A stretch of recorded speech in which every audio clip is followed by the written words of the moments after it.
2 अप्रैल का दिन विशेष है सर। सहारनपुर 2 अप्रैल 2018 को आंदोलन हुआ, 13 नौजवानों ने शहीदगी दी सर। धन्यवाद वकील साहब। सर अब ईद पे नमाज पढ़ने के लिए भी नए नियम बनाए गए और जो नमाज पढ़ रहे थे उनके पीछे पुलिस कर्मचारी लाठी लेकर खड़ा था, मैंने खुद देखा सर। उनसे ऊपर उठ कर मुसलमानों घरों पे बुलडोजर चलाए गए। अध्यक्ष जी, मैं अपनी बात को शुरू करने से पहले, क्योंकि राजकुमार भी इस बात को कह रहे थे, ये 2 अप्रैल का दिन विशेष है सर। मैं जेल में था, सहारनपुर 2 अप्रैल 2018 को आंदोलन हुआ, 13 नौजवानों ने शहीदगी दी सर। मैं उनको नमन करता हूं सर। और आज फिर 2 अप्रैल है, एक और शहीदगी की तैयारी लग रही। तो मैं उन क्रांतिकारियों को भी आज याद करता हूं जिन्होंने, मुस्लिम क्रांतिकारी जिन्होंने देश की आज़ादी में योगदान दिया। सर, अंदाजे जमाना कहता है कि मौजे हवा रुख बदलेंगी, अंगारों से गुलशन फूटेगा, शबनम से सरारे निकलेंगी। वक्फ संशोधन विधेयक 2024 संवैधानिक मूल्य एवं सांप्रदायिक सौहार्द के लिए गंभीर खतरा है। वक्फ संशोधन विधेयक 2024 संवैधानिक अधिकारों, विधिक सिद्धांतों और धार्मिक स्वतंत्रता पर गंभीर आघात है। विधेयक वक्फ प्रबंधन को कुशल और प्रभावी बनाने का दावा करता है, लेकिन इसके 44 संशोधन इन वादों को पूरा करने में असफल है। हमारा मानना है कि इस संशोधन से स्पष्टता, साक्ष्य और मूल कारण विश्लेषण का अभाव होगा। पूर्व संशोधनों का मूल्यांकन नहीं होगा, हितधारकों से परामर्श की पारदर्शिता नहीं होगी, मौलिक अधिकारों का उल्लंघन होगा। Article 13, article 14, article 25, article 26, article 50, article 300 सर्वोच्च न्यायालय के निर्णय, स्थापित कानून और इस्लामी सिद्धांत और संविधान की भावना का उल्लंघन होगा।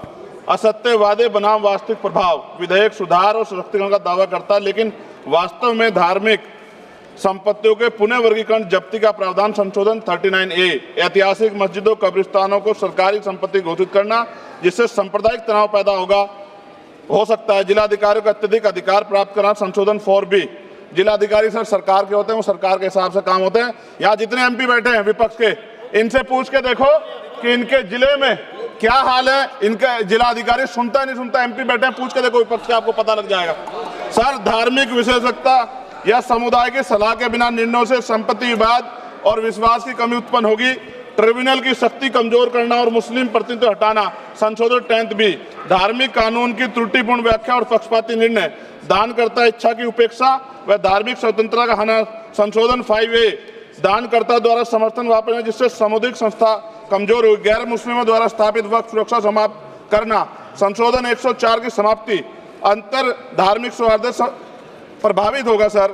सदियों पुरानी धार्मिक संपत्तियों पर सीमा अधिनियम लागू करना, संशोधन 27B।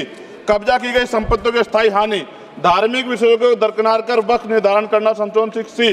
धार्मिक ज्ञान के अभाव में संपत्तियों गलत वर्गीकरण, पंजीकृत वक्फ घोषणाओं को अपराध घोषित करना, संशोधन 312। भय के माहौल में धार्मिक दान में गिरावट, मनमाने सर्वेक्षण को और वर्गीकरण की अनुमति देना, संशोधन 8A। धन्यवाद वकील साहब। सर अभी पूरा दो जाने दो। सारी धाराएं पढ़ दोगे आप तो? सर 2 मिनट में खत्म करूंगा और ये इंपॉर्टेंट है सर, मौका दीजिए सर।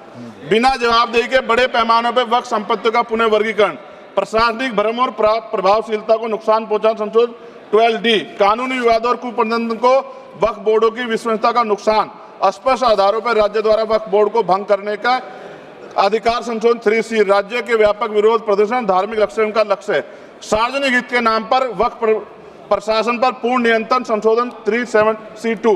व्यापक स्तर पर अशांति विरोध प्रदर्शन, कानून व्यवस्था की गंभीर स्थिति। सर, सरकार के उद्देश्य से नजर आता है मुस्लिम समुदाय के योगदानों पर नियंत्रण स्थापित करना, मुसलमानों को उनकी वक्फ संपत्ति वंचित करना, वक्फ स्थापित करने का अधिकार प्रतिबंध लगाना, वाकिफ और मुतवल्ली की इस्लामी परिवर्तन करना। इस विधेयक को वर्तमान रूप से स्वीकार करें और समावेशी परामर्श, कानून स्पष्टता, संवैधानिक धार्मिक सुरक्षा सुनिश्चित करें। सर, ये तो बिल पे था सर, क्योंकि आप कहते हैं बिल पे बोलना चाहिए 2 दिन नहीं, लेकिन सर मैं सुबह से सुन रहा हूं सर 2-3 चीजें बोलूंगा सर। जो विद्वान सरकार मुसलमानों की कितनी हितैषी है सर, कुछ कह रहे हैं क्या? जो विद्वान होता है वो बिल पे बोलता है। सर बस खत्म कर रहा हूं। सरकार कितनी हितैषी है सर? केंद्रीय मंत्रिमंडल में एक भी मुस्लिम मंत्री नहीं है। सच तो यह है कि अभी ईद पे नमाज पढ़ने के लिए भी नए नियम बनाए गए और जो नमाज पढ़ रहे थे उनके पीछे पुलिस कर्मचारी लाठी लेकर खड़ा था, मैंने खुद देखा सर। अगर सरकार इतनी देर सच्चर कमेटी की रिपोर्ट पर चर्चा कराएगी, बिल्किस बानो के आरोपियों का जेल से बाहर आने के बाद स्वागत किया गया सर। मुसलमानों की जमीन की बात है, SC ST की जो जमीन है वो छीनी जा रही है सर। कानून से ऊपर उठ के मुसलमानों घरों पे बुलडोजर चलाए गए, सबने देखा। सुरक्षा की बात करते हैं, लिंचिंग की गई, मुसलमान मारे गए सर। कावड़ यात्रा में गरीबों के ठेलों पे सुप्रीम कोर्ट ने ऑर्डर किया कि नाम मत लिखवाओ, देश को मत तोड़ो। अंत में सर बात निकली है तो दूर तक जाएगी। पार्टी सरकार के नेता यात्रा निकाल के कहते हैं मुसलमानों को भगाओ, और कई एक मुस्लिम MP पिछली बार सर उनको क्या क्या शब्द निकले, कोई निंदा नहीं हुई सर, और उसका प्रमोशन हुआ। और कभी आपके नेता कहते हैं सरकार गोली मारो, और आप हिंदू राष्ट्र की बात करते हैं सर। मेरा ये कहना है सर, मैं इसका पुरजोर विरोध करता हूं और अपनी एक शायरी के साथ खत्म करूंगा। तो बहुत सुनी मैंने आज दोनों तरफ, जब तक ना बदले जालिम हुकूमत का मिजाज, एहतजाज एहतजाज एहतजाज, और ये तब तक रहेगा जब तक सर अपनी सरकार सोच नहीं होती। धन्यवाद सर।